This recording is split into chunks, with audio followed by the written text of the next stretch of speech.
গোবিন্দ ঘোষ কার ভাই? বাসুদেব ঘোষের ভাই। এই যে আপনাদের এটা তো মানে কান্দির কাছাকাছি, এদিকে কুলাই গ্রামে যে বাসুদেব ঘোষের পাট বাড়ি আছে, ওই বাসুদেব ঘোষরা 3 ভাই, বাসুদেব ঘোষ, মাধব ঘোষ, গোবিন্দ ঘোষ। আর আপনাদের কাছাকাছি আপনারা নিশ্চয়ই জানেন অগ্রদ্বীপ বলে একটা জায়গা আছে। অগ্রদ্বীপ জানেন তো? বর্ধমানে এই কাটোয়া রাস্তায় যেতে নবদ্বীপের থেকে অগ্রদ্বীপ, ওই অগ্রদ্বীপের গোপীনাথ যার প্রতিষ্ঠিত, তিনি হচ্ছেন এই গোবিন্দ ঘোষ। এই গোবিন্দ ঘোষের মনে বড় ইচ্ছে ছিল মহাপ্রভুর সঙ্গে চলে যাবে সন্ন্যাসী হয়ে, কিন্তু সে ভাগ্য তার হয়নি। কেননা কিছু কিছু সামান্য ভুল আমাদের জীবনে অনেক বড় ক্ষতি করে ফেলে। হ্যাঁ, যখন এই নিমাই সন্ন্যাসী হওয়ার পরের ঘটনা, যখন এই বৃন্দাবনের রাস্তায় যাচ্ছিল তখন গোবিন্দ ঘোষকে সঙ্গে নিয়েছিল। তখন গোবিন্দ ঘোষ যে জায়গাটায় তিনি অগ্রদ্বীপে এসে যখন মহাপ্রভু বিশ্রাম নিচ্ছেন শান্তিপুরে মিলনের পর, যখন বিশ্রাম নিচ্ছেন তখন 2 দিন থাকবেন বলেছেন, 2 দিন থাকবেন বলেছেন। এবার 2 দিন যখন থাকবে, প্রথম দিন প্রসাদ হয়েছে, মহাপ্রভু ভোগ নিবেদন হয়েছে, চারিদিক থেকে ভক্তরা সবাই এসে প্রভুকে প্রসাদ নিবেদন করে গেছে। এবার প্রভুর প্রত্যেক দিন দুপুরে মধ্যাহ্নের প্রসাদের পর মুখশুদ্ধি চাই, আর মুখশুদ্ধি হিসেবে তিনি হরিতকি গ্রহণ করতেন। এবার গোবিন্দ ঘোষের কাছে হাত পেতে যাই, গোবিন্দ আমার মুখশুদ্ধি কই? বলে প্রভু কি মুখশুদ্ধি নেবে? বলে হরিতকি, আমি হরিতকি গ্রহণ করি, যা হরিতকি। এবার গোবিন্দ ঘোষ সন্ন্যাসী হতে চায়, সে ছুটে গেছে হরিতকি কোথায় পায়। গ্রামে গ্রামে ছুটে ছুটে একটা বাড়িতে গেল যে মহাপ্রভু হরিতকি চাইছে। মহাপ্রভু সেবা দিয়েছেন তো, 2 দিন থাকবেন বলেছেন, তো 2 দিনের জন্য যদি হরিতকি দেন। তো মহাপ্রভু চেয়েছে বলে কথা, গৃহস্থ দিয়েছে।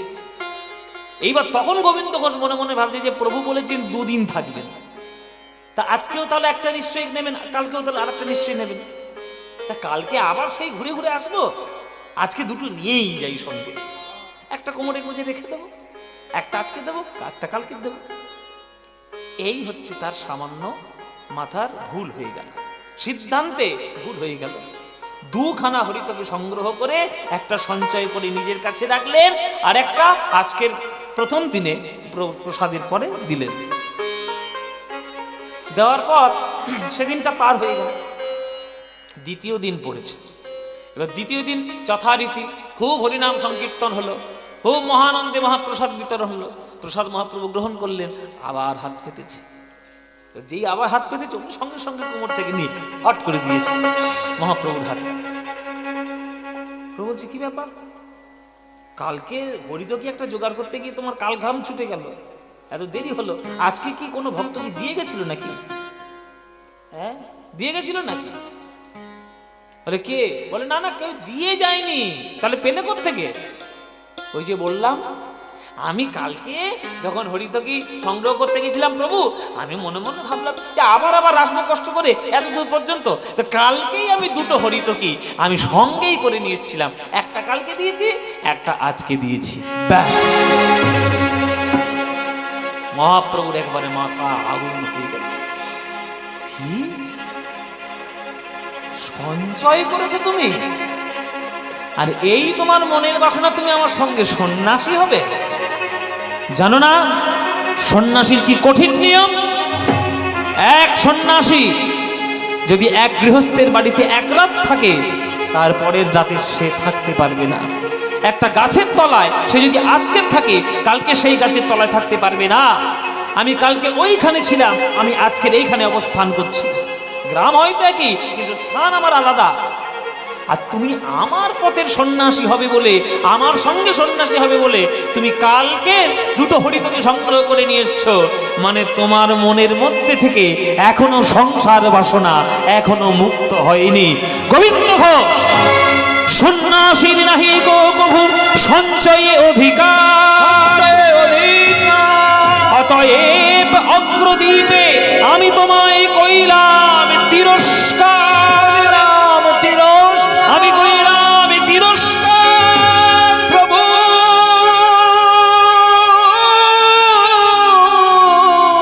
প্রভু আছাড় খেয়ে বলল প্রভুর চরণে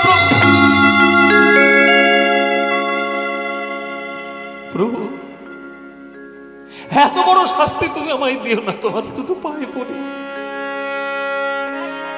তুমি কি সাজা দেবে দাও।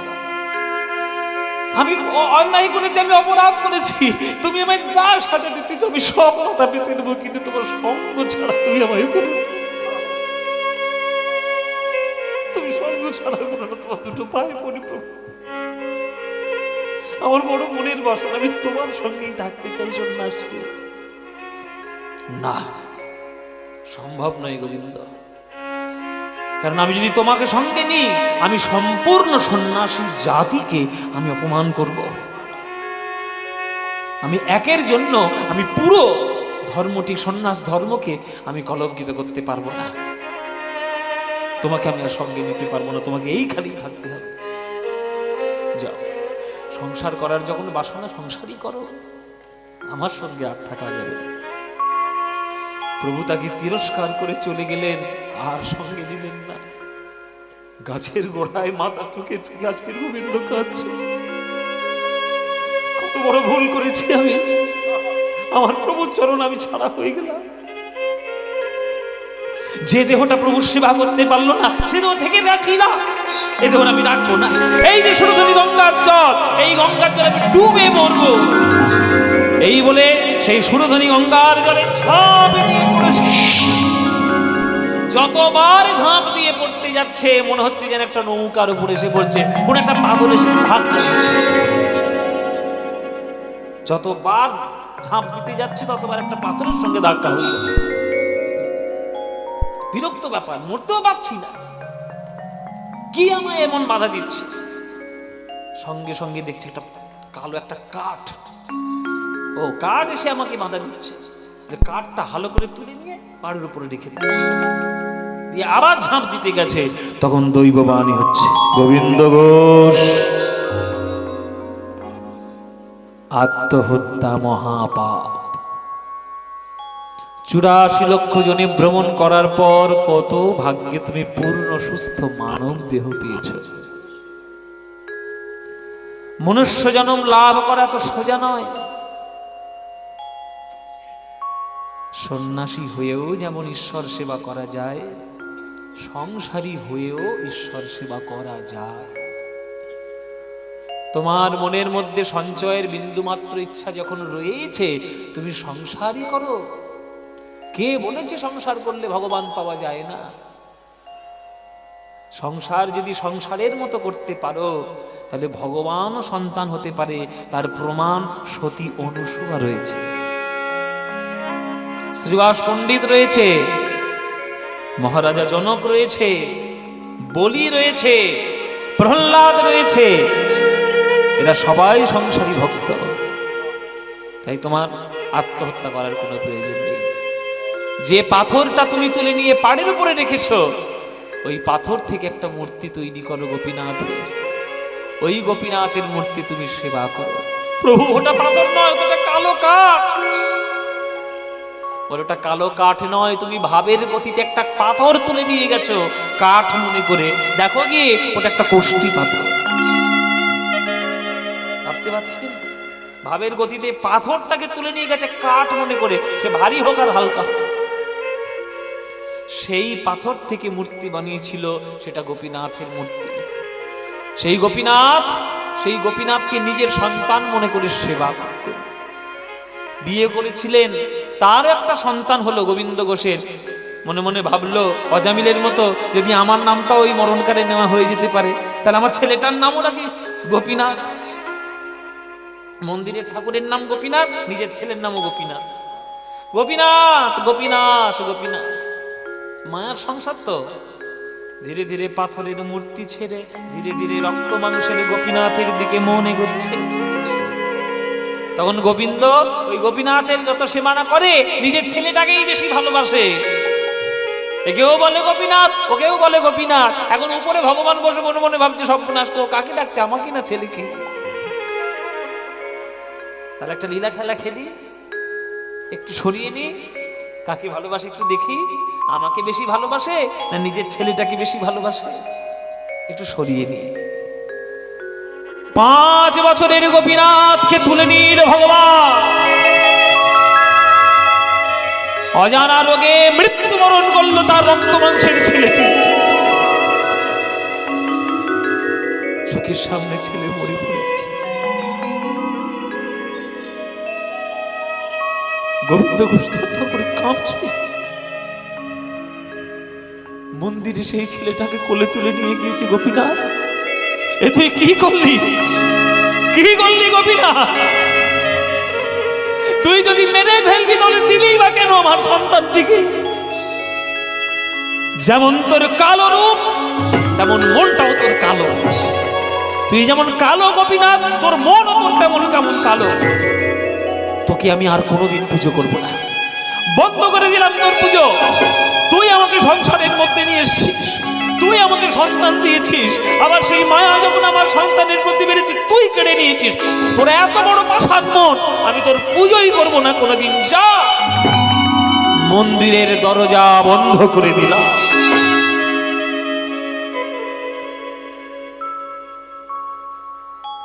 কোলের ছেলেকে চোখের সামনে আগুন দিয়ে পোড়ালো।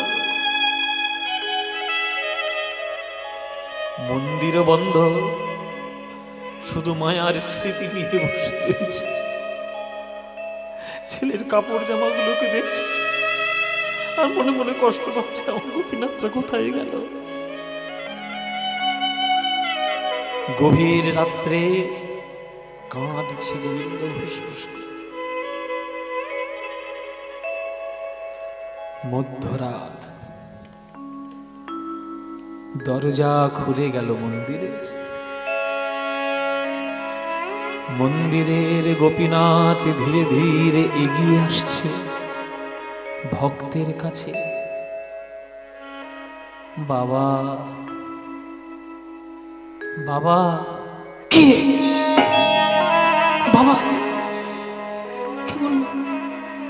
কে বললি রে?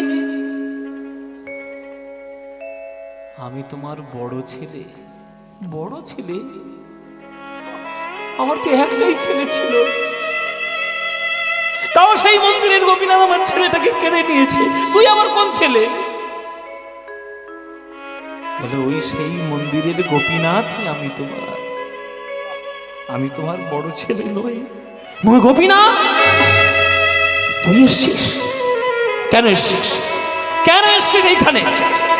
ও, পুজো পাওয়ার জন্য? 3-4 দিন ধরে পুজো দিইনি, ভোগ খাওয়ার জন্য? দূর হয়ে যাবার চোখের সামনে থেকে। তোর মনও যেমন পাষাণ, তোর রংটাও তেমন পাষাণ, এই কালো রূপ। যা তুই মন্দিরে যা, আমি তোকে সেবা দেবই না। যা তুই মন্দিরে যা। বাবা, কোন বাবার যদি দুটো সন্তান থাকে, এক সন্তান যদি চলে যায়, বাবা কি তার বড় ছেলেটাকে না খাইয়ে রাখে?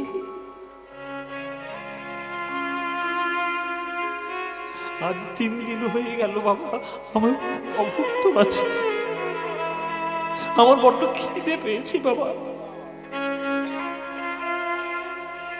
তুমি আমায় খেতে দেবে বাবা? আমার বড্ড খিদে পেয়েছে। কেন খেতে দেবো তোকে? কেন খেতে দেবো তোকে? আমার ছেলেটা যদি বেঁচে থাকতো, মরে গেলে সে আমার মুখের জন্য পিণ্ডি দিত, তুই দিবি? পিণ্ড প্রদান করবি? কালো হাতটা এসে গোবিন্দ ঘোষের হাতের উপরে পড়েছে। আজ আমি তোমার হাতে হাত রেখে কথা দিয়ে গেলাম, আমি তোমার ছেলে, তোমার রক্ত মাংসের ছেলে আমারই কাছে আছে। আমরা 2 ভাই একসঙ্গে আছি, চিন্তা নেই। বাবা যদি চলে যায় পরলোকে, তার বড় ছেলেই তার পিণ্ড প্রদান করে, মুখাগ্নি করে। আমি তোমার আজ রাত্রে হাত ধরে কথা দিয়ে গেলাম, আমি সেটাই করব। যেদিন তুমি পরলোক ছেড়ে চলে, এই জগৎ ছেড়ে চলে যাবে পরলোকে, আমি সেই দিন আসব, সন্তানের কর্তব্য করব, তোমার আমি পিণ্ড প্রদান করব, আমি তোমার শ্রাদ্ধ কার্যক্রম সম্পূর্ণ করব। সেই কথা ভগবান গোবিন্দ রেখেছিলেন বাবা। যেদিন গোবিন্দ ঘোষ চলে যায় জগৎ ছেড়ে, ওই মন্দির থেকে বেরিয়ে এসেছিল আমার গোপীনাথ, সাদা কাপড় পরে, গলায় কাছা নিয়ে। ভগবানের সঙ্গে ভক্তের এই নিবিড় সম্পর্ক বাংলা দেখেছে। এখন দুর্ভাগ্য বাঙালিরা সেসব ভুলে গেছে। আপনারা দেখলে আপনাদের চোখে জল থাকবে না। সারা বাংলার কৃষ্ণমূর্তিকে কত সুন্দর সাজানো হয় উৎসবে, আর এই গোপীনাথের অগ্রদেবের উৎসবে সাদা কাপড় পরিয়ে দেওয়া হয়, সাদা কাপড় পরিয়ে দেওয়া হয় ভগবানকে। ভগবান আজ ভক্তের শ্রাদ্ধ কার্য করেছিল, পিণ্ড প্রদান করেছিল। এমন প্রেমের জায়গা কোথায় পাবে? শক্তি, সম্পত্তি আর সৎ বুদ্ধি, এই তিনটে জিনিসই কিন্তু নারীরই অধিষ্ঠান। দেখুন, এই যে আমরা দুর্গা মণ্ডপে বসে আছি, তিন শক্তি কিন্তু একসঙ্গেই আছে। শক্তিও রয়েছে, সৎ বুদ্ধিও রয়েছে, আর সম্পত্তিও রয়েছে। দুর্গাপুজো যখন আমরা করি, আমরা তো শুধু জামা কাপড় কিনতে ব্যস্ত আর ফুর্তি আনন্দ করতে ব্যস্ত। দুর্গাপুজোর ভেতরের দর্শন আমরা কেউ দেখি না, শুধু মজা ফুর্তি করার জন্যই ব্যস্ত। কিন্তু দুর্গা ঠাকুরের রূপ যখন দেখবেন, তখন দেখবেন তিন শক্তি ওই একই মূর্তির মধ্যে বিদ্যমান। একই ফ্রেমে, একই কাঠামোর মধ্যে তিন শক্তি বিদ্যমান। শক্তি, মাঝখানে শক্তি মানে দুর্গা, যার হাতে ত্রিশূল, যিনি মহিষাসুরকে দমন করেছেন, তিনি শক্তির স্বরূপ। আর তার পাশেই যিনি থাকেন, হাতে একটা বীণা নিয়ে, হাতে একটা, পায়ের কাছে একটা হাঁস নিয়ে, তিনি সৎ বুদ্ধির অধীশ্বর। হ্যাঁ, পরমহংস রাজহংস নিয়ে যিনি থাকেন, তিনি হচ্ছেন মা সরস্বতী, তিনি সৎ বুদ্ধির দেবী। আর তার আর এক পাশে যিনি থাকেন, ধন ধান্যে সম্পত্তি পূর্ণা, আমার মা লক্ষ্মী। তিনটেই কিন্তু নারীর রূপ। ভারতবর্ষের সনাতন দর্শনে এই নারীকে অগ্রাধিকার দেওয়া অন্য কোন ধর্মের মধ্যে আপনি দেখাতে পারবেন না। অন্য সব ধর্মে নারীদেরকে দমন করা হয়েছে। হ্যাঁ, শুধুমাত্র একটা বংশবৃদ্ধির কেবলমাত্র একটা যন্ত্র হিসেবে আমরা তাদেরকে ব্যবহার করি। তাদের সম্মান, তাদের দর্শন, তাদের প্রতিষ্ঠা আমরা কোনোভাবেই কোনো ধর্মে সেভাবে আমরা লক্ষ্য করি না, যতটা আমরা সনাতন ধর্মে করি। কেউ হয়তো আমাদের সনাতন ধর্মকে নিয়ে নিজেদের স্বার্থের জন্য মিস ইউজ করে, সেটা আলাদা কথা। কিন্তু ধর্মের দর্শন আমাদের কখনো সেটা বলাই না। দেখুন, টাকা পয়সা পেতে চান, লক্ষ্মীর সাধনা করতেই হবে। সৎ বুদ্ধি, গান বাজনা, পড়াশোনা পেতে চান, মা সরস্বতীর উপাসনা করতেই হবে। জগতের অসুরদেরকে নিধন করার জন্য শক্তি আপনি অর্জন করতে চান, আপনাকে মা দুর্গার উপাসনা করতে হবে। তাহলে এই যে নারীদেরকে সর্বশ্রেষ্ঠ আসনে বসানো, এটা আমাদের সনাতন ধর্ম শিখিয়েছে। সেই দর্শনকে শ্রদ্ধা করে যদি আমরা না এগোই, তাহলে আমাদের ধর্মের প্রতি, আমাদের দর্শনের প্রতি কোনো শিক্ষা, কোনো সহানুভূতি আমাদের নেই। সেই ধর্মের ভগবান গীতার এক মধ্যমণি শ্লোক তিনি বলেছিলেন, যদা যদা হি ধর্মস্য গ্লানির্ভবতি ভারত অভ্যুত্থানমধর্মস্য তদাত্মাनं সৃজাম্যহম পরিত্রাণায় সাধূনাং বিনাশায় চ দুষ্কৃতাং ধর্ম সংস্থাপনার্থায় সম্ভবামি যুগে যুগে। যখনই যখনই ধর্মের গ্লানি হবে, যখনই যখনই সৎ মানুষদের দমন করার চেষ্টা হবে, আমি যখন দেখব যে সীমা অতিক্রম করে যাচ্ছে, তখন আমি আর অংশকে পাঠাবো না, তখন আমি আমাকেই সৃষ্টি করে পূর্ণরূপে এই জগতে ধর্ম প্রতিষ্ঠা করার জন্য এক যুগে নয়, যুগে যুগে ফিরে আসবো। এটা ভগবানের মুখের বাণী। সেই ভগবানের মুখের বাণী সত্য করার জন্য এই বাংলার মাটিতে আমাদের এক বাংলার চাঁদ উদয় হয়েছিল। তিনি হলেন শ্রী গৌর হরি, শ্রী গৌরাঙ্গ সুন্দর, আমার নিমাই, আমার প্রাণের নিমাই। সেই নিমাইয়ের কথা আজকের আমরা আস্বাদন করব। যেহেতু আজ এখানে যে উদ্দেশ্য সেটা একটা বিরহের ব্যাপার। তিনি আমাদের ছেড়ে চলে গেছেন এই দিদি ভাই, কিন্তু তিনি যেখানেই যান তার এই ভক্তি আজকে যদি তিনি কোথাও থাকেন সূক্ষ্ম রূপে তিনি নিশ্চয়ই এখানে কোথাও না কোথাও তিনি রয়েছেন তার ইচ্ছাময়, তার সেই ইচ্ছেটি পূর্ণ করার জন্য। আপনারা আশীর্বাদ করবেন তার আত্মা যেন শান্তি পায়, এবং যারা অন্যায় করবে, যারা করেছে, তাদের কঠিন কঠিন কঠিন শুধু নয়, কঠিন থেকে আরো কঠিনতর দৃষ্টান্তমূলক যাদের যেন উচিত শিক্ষা হয়, এবং ধর্মের যেন নতুনভাবে প্রতিষ্ঠা হয়। যারা চিরকাল ভোগ করে গেছে জেনে রাখবেন তাদেরকে কেউ মনে রাখে না কখনো। চিরকাল যারা ভোগ করে তাদেরকে কেউ কখনো ইতিহাসে মনে রাখে না, ইতিহাসের পাতায় তাদের জায়গা হয় না। যারা ত্যাগ করে তাদের ইতিহাসের পাতায় স্বর্ণাক্ষরে নাম লেখা হয়ে যায়, সোনার অক্ষরের মতো নাম তাদের। যারা আত্মত্যাগ করে, মহাপ্রভু দেখেছিলেন যে আমি যতক্ষণ না আত্মত্যাগ করব এরা বুঝতে পারবে না যে আমি এদের জন্য কোন রত্ন গোলক থেকে নিয়ে এসেছি, কোন শিক্ষা, কোন দর্শন, কোন ভক্তি, কোন প্রেম আমি এদের জন্য নিয়ে এসেছি। এরা কেউ বুঝবে না আমি যতক্ষণ না যাব।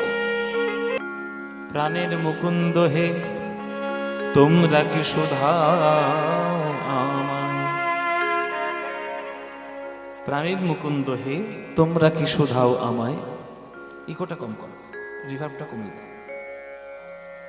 যে দুঃখ মরমে পাই এ কথা কহিবার নাহি ঠাঁই, এত বলি কাঁদে আমার গোরারায়, এত বলি কাঁদে গোরারায়, এত বলি কাঁদে আমার আমার গোরারায়।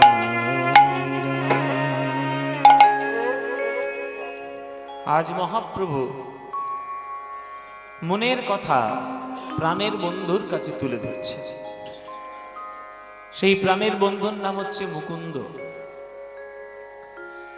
মুকুন্দকে মহাপ্রভু বলছেন, মুকুন্দ অনেক দিন ধরে আমার একটা মনের কথা আমার মনের মধ্যে ঘোরাফেরা করছে, কিন্তু সঠিক পাত্র পাচ্ছি না বলে বলতেও পাচ্ছি না। আবার সব সময় সব কথা বলা তো উচিত নয়, স্থান কাল পাত্র ভেদে কথা বলতে হয়। তো এতদিন পর তুমি আমার মনের মানুষ, তুমি আমার মনের প্রাণের প্রিয় সখা, তাই তোমার কাছে আমি আমার মনের কথা বলি, শোনো। তুমি যেন আবার কাউকে পাঁচ কান করে দিও না, খুব গোপন কথা, কাউকে বলতে পারেনি, তোমাকে বলি। বলো প্রভু তোমার কি মনের কথা? তোমার মনের কথা আমি শুনবো, এটা আমার কত বড় ভাগ্য যে প্রভুর মনের ভিতরের কথাটা আমাকে বলার মতো পাত্র তিনি পেয়েছেন। বলো প্রভু মনের কথা কি? প্রাণের মুকুন্দ হে তোমরা কি শুধাও আমায়, ওগো যে দুঃখ মরমে পাই কথা কহিবারে নাহি ঠাঁই, এত বলি কাঁদে আমার আমার আমার গোরারায়,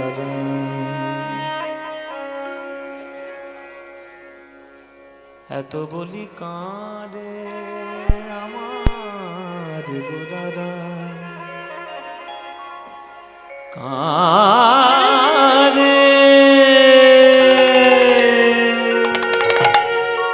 গোরারায়,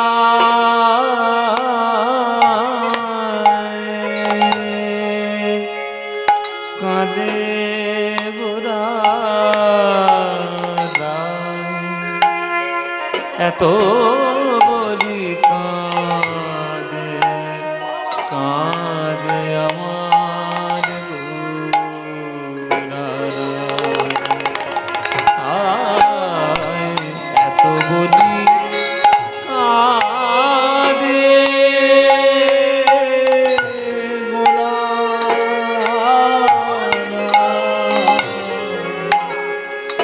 এত বলি কাঁদে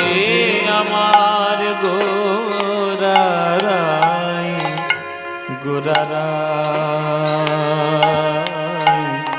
কাঁদে গোরারাই এত বলি কাঁদে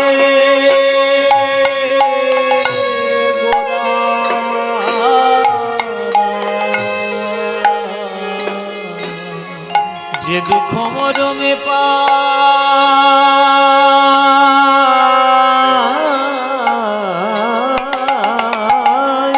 যে দুঃখ মরমে মরমে পাই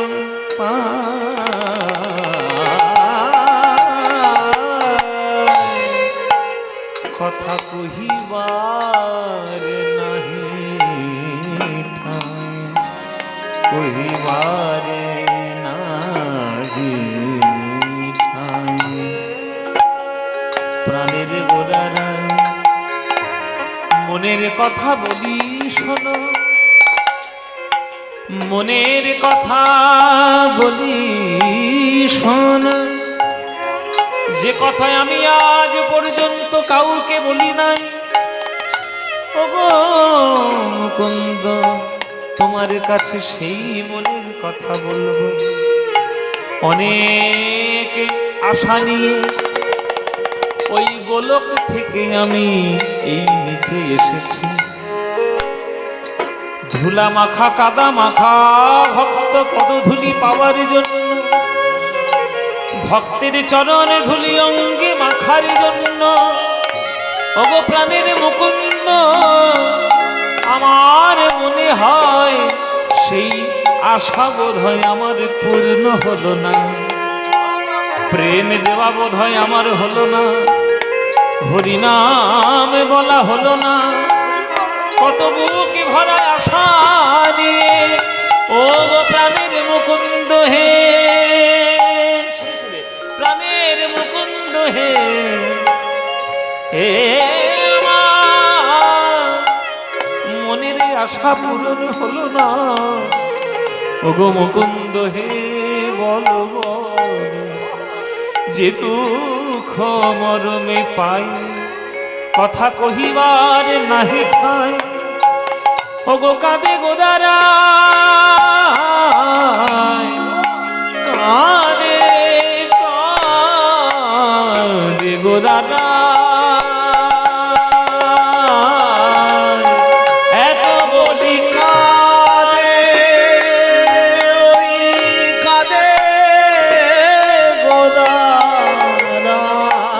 গোরারাই গোরারাই গোরারাই গোরারাই গোরারাই আজ কলিযুগের চরণ ধরে আমার গৌরাঙ্গ কাঁদে গো আমার গৌরাঙ্গ কাঁদে গো গৌরাঙ্গ কাঁদে গো গৌরাঙ্গ কাঁদে গো এই কলিযুগের দশা হেরি আমার গৌরাঙ্গ কাঁদে গো যুগের দশা হেরি গৌরাঙ্গ কাঁদে গো এই মায়ার জালার দশা হেরি গৌরাঙ্গ কাঁদে গো মায়ার জগৎ দশা হেরি গৌরাঙ্গ কাঁদে গো হরি হরি বলা হলো না তাই গৌরাঙ্গ কাঁদে গো হরি হরি বলা হলো না গৌরাঙ্গ কাঁদে গো প্রেম সিন্ধু গোরারায় গোরায় আমার কাঁদে গো সিন্ধু গোরারায় গৌরাঙ্গ কাঁদে গো কেমন কলি উদ্ধার হবে তাই গৌরাঙ্গ কাঁদে গো কলি উদ্ধার হবে গৌরাঙ্গ বলো কেমনে ভক্ত উদ্ধার হবে তাই গৌরাঙ্গ কাঁদে গো ভক্ত উদ্ধার হবে গৌরাঙ্গ কাঁদে গো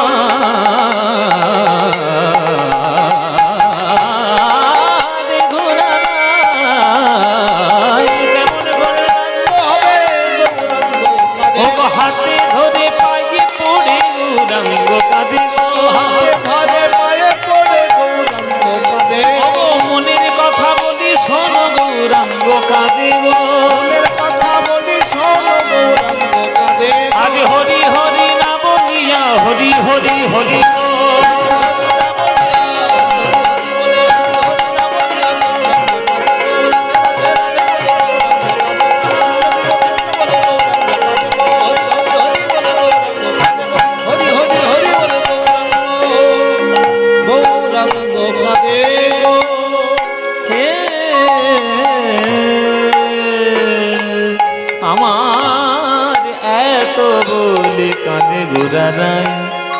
গোরা রায় গোরা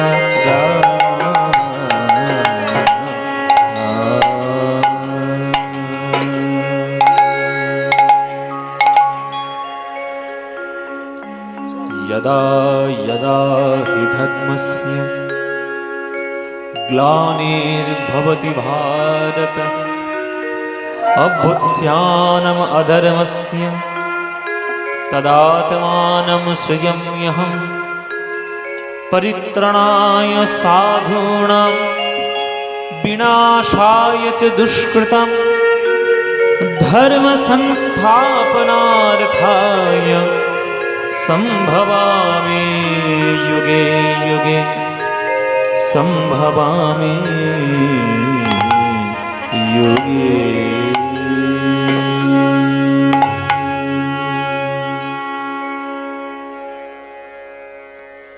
জয় নিতাই। উপস্থিত সকল কৃষ্ণ অনুরাগী গৌর ভক্তবৃন্দের চরণে আমার কোটি কোটি দণ্ডবৎ প্রণাম। আমার সকল শ্রী গুরুবর্গের শ্রীচরণে আমার শত সহস্র কোটি দণ্ডবৎ প্রণাম।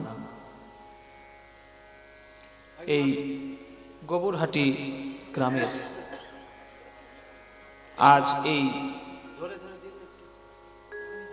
ব্যক্তিগত গৃহাঙ্গনে মায়ের শ্রীচরণ তলে আজকের আমরা কীর্তন আস্বাদন করার জন্য এসেছি। যে কারণে আমরা আজ এখানে উপস্থিত,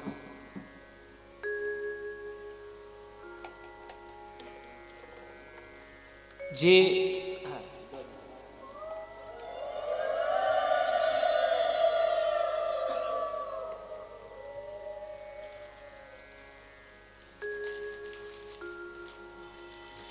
হরি বল।